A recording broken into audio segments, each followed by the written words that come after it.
Oh crap! DOGE let AI have a chainsaw! It's heading straight for the government!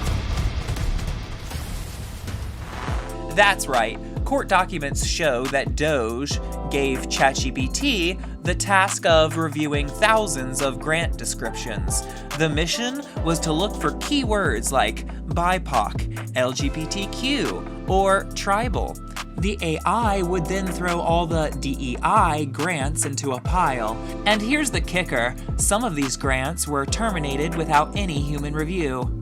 Previously, I talked about the DOGE cuts with a bit of hesitant hopefulness, so I thought I should come back now that there are updates! DOGE has reported huge cuts and savings, and I'm not sure I entirely trust the numbers they're reporting, but to be fair, some of the stuff that they cut was verifiable bullshit.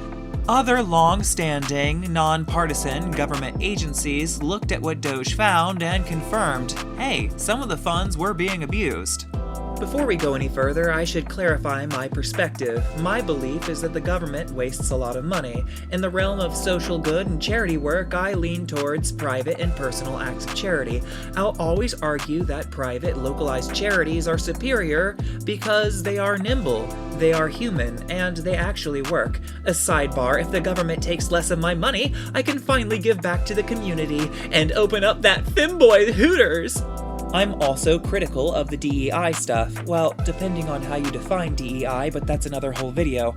And I'm excited about some of the advancements that AI is making, especially in medicine. So, given that I'm critical of government management of charitable funds, I don't necessarily love the DEI stuff, and I'm not religiously against AI. So what gives? Shouldn't I be hooting and hollering at all the cuts? Well, no. We're all painfully aware that AI makes mistakes, so guess what? AI was handed a chainsaw and it made mistakes.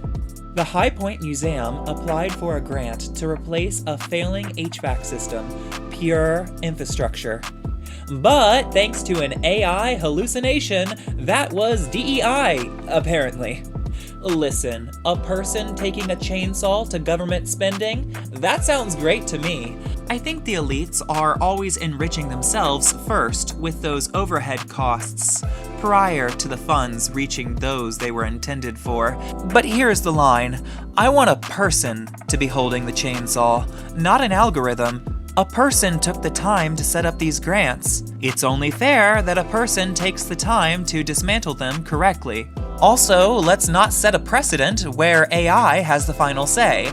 Since when do we want the people in government, you know, the people who have a monopoly on force, the ones with guns and the power, hiding behind "a computer said so" as an excuse? Seriously, let's cut the waste, but let's keep humans in charge of the blade. What do you think? Are you okay with an AI-driven government as long as it saves us money? Or is this the start of a sci-fi dystopia that we didn't ask for? Let me know.